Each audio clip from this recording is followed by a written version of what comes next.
এই যে ওমস্তায় ফট ওমস্তা করে শুদ্ধ করে নিতে হবে। এটা হচ্ছে গুরুদেবের জন্য, এদিকে থাকবে গুরুদেবের জন্য আসন, এদিকে থাকবে ভগবানের জন্য আসন। আচ্ছা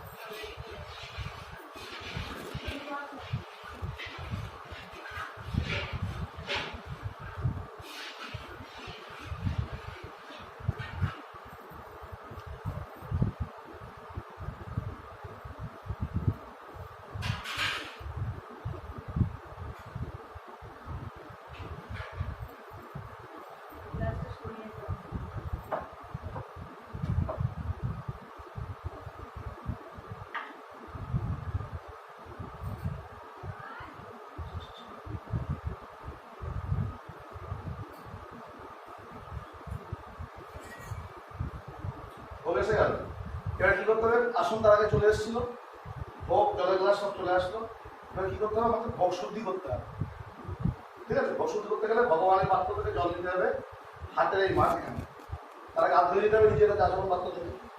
হাতের মাঝখানে জল নিয়ে ও বস্ত্রায় ফট এরকম করে ঘুরিয়ে দিতে, এরকম তাহলে হাতের এই জলটা এখান থেকে বেরিয়ে সব জায়গায় চলে যাবে। ও বস্ত্রায় ফট মানে এটা বলা মানে শুদ্ধ হয়ে গেল।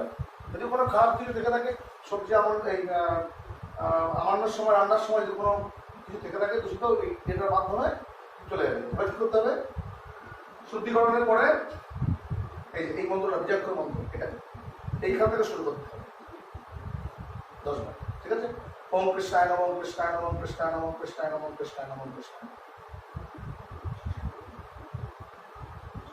1 2 3 4 5 6 7 8 9 10 কি করতে হবে ভিতরে, ওম কৃষ্ণায় নমঃ, কৃষ্ণায় নমঃ, কৃষ্ণায় নমঃ, কৃষ্ণায় নমঃ, কৃষ্ণায় নমঃ, কৃষ্ণায় নমঃ, কৃষ্ণায় নমঃ, কৃষ্ণায় নমঃ। ঠিক আছে, এইভাবে এইভাবে এই যে হাতটা করে সেটা কিন্তু আপনি ভোগের উপরে থাকবে, এই এরকম ঘোরাবে, এরকম চলবে। ওম কৃষ্ণ, ওম কৃষ্ণায় নমঃ, কৃষ্ণায় নমঃ, কৃষ্ণায় নমঃ, কৃষ্ণায় নমঃ, কৃষ্ণায় নমঃ। আঙুলটা কিন্তু তোলা এরকম ভাবে করবে। ওম কৃষ্ণায় মানে ভোগ শুদ্ধি হচ্ছে। এই যে এখানে এখানে এই গ্যাপে এখানে এখানে এখানে এখানে একটা করে দাগ আছে কালো যেটা। হ্যাঁ না না না না এটা থেকে নামুন, এটা থেকে নামুন, এটা থেকে নামুন, ওটা নামুন। হ্যাঁ ওটা একটা হ্যাঁ হ্যাঁ উঠুন উঠুন উঠুন উঠুন, হ্যাঁ হ্যাঁ তারপরে আবার তো নামতে হবে। বাস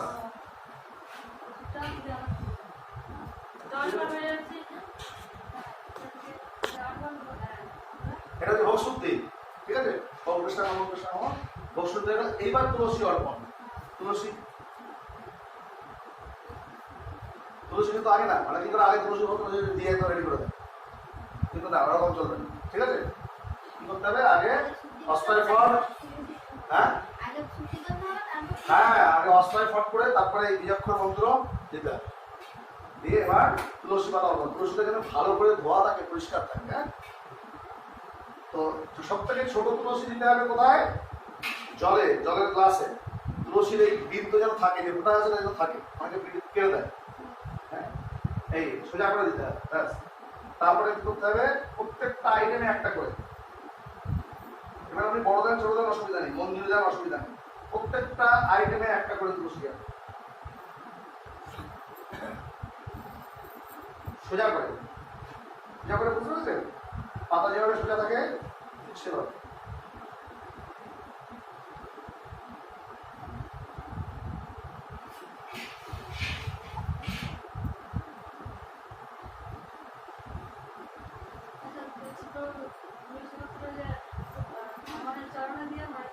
হ্যাঁ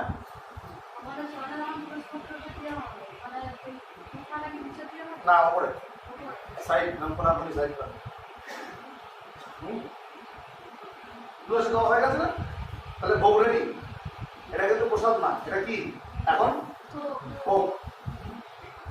তাহলে এবার গুরু মহারাজ এখন কিন্তু রত্ন সিংহাসনে আছে, গুরু মহারাজকে আনতে হবে কোথায়, আসনে। কিভাবে আমরা একটা মানুষকে কিভাবে খেতে থাকি, আসন করবো, আসন গ্রহণ করুন। হ্যাঁ সেম ব্রাশ মুদ্রা এভাবে এভাবে এভাবে রাখতে হবে।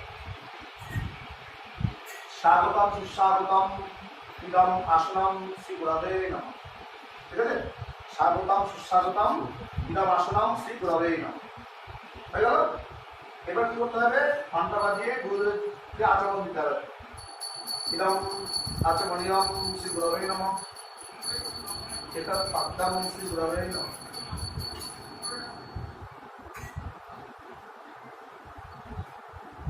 এবার এটা কি হলো, সাধারণের ক্ষেত্রে মঙ্গল আরতির সময় আপনি একবার গুরুদেবের কাছ থেকে অনুমতি নিয়েছেন, শ্রীগুরু প্রেমানন্দ প্রেমানন্দ বলার পরে বলেছেন না একবার শ্রীগুরু প্রেমানন্দ প্রেমানন্দ ভোগ করো।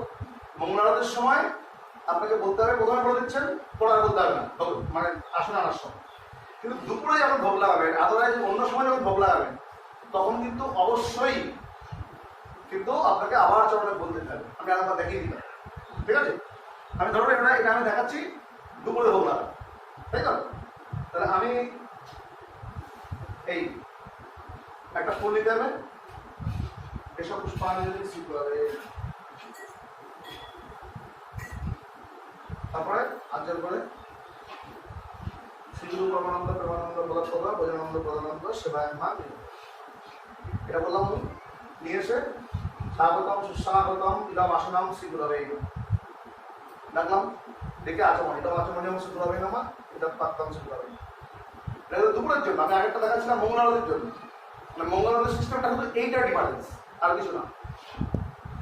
মঙ্গল আরতির আগে যেমন গুরুদেবকে চরণে ফুল দিয়ে এসব পুষ্পাঞ্জলি শ্রী গুরবে নমঃ, তারপরে অনুমতি চেয়ে নিচ্ছি, ঠিক আছে। তারপরে অনুমতি লাগে না, ভগবানের সবাই চলছে। ভগবান যতবার ভোগ লাগাবো, ঠিক আছে, যতবার ভোগ লাগাবো ততবার আগে গুরুদেবের চরণে ফুল যাবে, এসব পুষ্পাঞ্জলি শ্রী গুরবে নমঃ, তারপরে ওই মন্ত্রটা শ্রীগুরু প্রেমানন্দ প্রেমানন্দ বলে দেবো। এটা বলবো।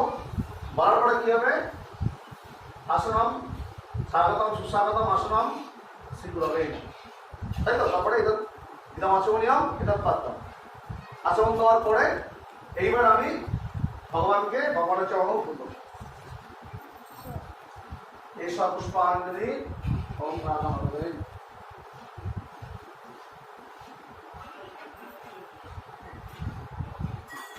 স্বাগতম সুস্বাগতম ইদম আসনম ওম কৃষ্ণায়। কৃষ্ণ কৃষ্ণকে রাখা হচ্ছে। স্বাগতম সুস্বাগতম ইদম আসনম ওম কৃষ্ণায়। তারপর ইদম আচমনিয়ম ওম কৃষ্ণায় নমঃ, এটা পাদ্দাম ওম কৃষ্ণ।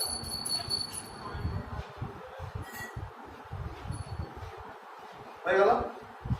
এবার ভোগে হাত দিতে হবে। প্রথমে ইদম নৈবেদ্যম ওম কৃষ্ণায় নমঃ, ইদম পানীয়ম ওম কৃষ্ণায় নমঃ, ঠিক আছে। ইদম নৈবেদ্যম আদি যত যা কিছু আছে সেগুলো হাত দিয়ে এবং কাজটা করতে হবে। ইদম নৈবেদ্যম ওম কৃষ্ণায় নমঃ, ইদম পানীয়ম ওম কৃষ্ণায়।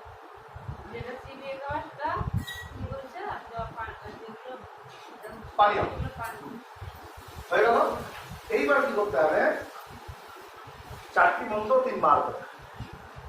প্রথমে যে গুরুদেব প্রণাম মন্ত্র কি হবে, এই ঘন্টা বাজাতে বাজাতে 3 বার করে আমি গুনতি করে নেবো। নম বিষ্ণু পাদায় কৃষ্ণ কৃষ্ণায় ভূতলে শ্রীমন্ত জয় মন্ত্রের সাথে কি নাম, নম আচার্য পাদায় নিতাই কিনা বোধায় নেই গৌর কথা দামোদর নম বিষ্ণু পাদায় কৃষ্ণ কৃষ্ণায় ভূতলে শ্রীমন্ত জয় মন্ত্রের সামনে কি নাম, নম আচার্য পাদায় নিতাই কিনা বোধায় নেই গৌর কথা দামোদর নম বিষ্ণু পাদায় কৃষ্ণ কৃষ্ণায় ভূতলে শ্রীমন্ত জয় মন্ত্রের সামনে কি নাম, নম আচার্য পাদায় নিতাই কিনা বোধায় নেই গৌর কথা দামোদর। 3 বার গুরুদেবের 3 বার গৌর পাদায় নম বিষ্ণু পাদায় কৃষ্ণ কৃষ্ণায় ভূতলে শ্রীমন্ত নির্বিশেষ গুণবাদী পাঁচটা স্থায়ী নম বিষ্ণু পাদায় কৃষ্ণ কৃষ্ণায় নির্বিশেষ গুণবাদী পাঁচটা স্থায়ী নম বিষ্ণু পাদায় কৃষ্ণ নির্বিশেষ গুণবাদী পাঁচটা স্থায়ী। 3 বার হয়ে গেল। এবার কি হবে,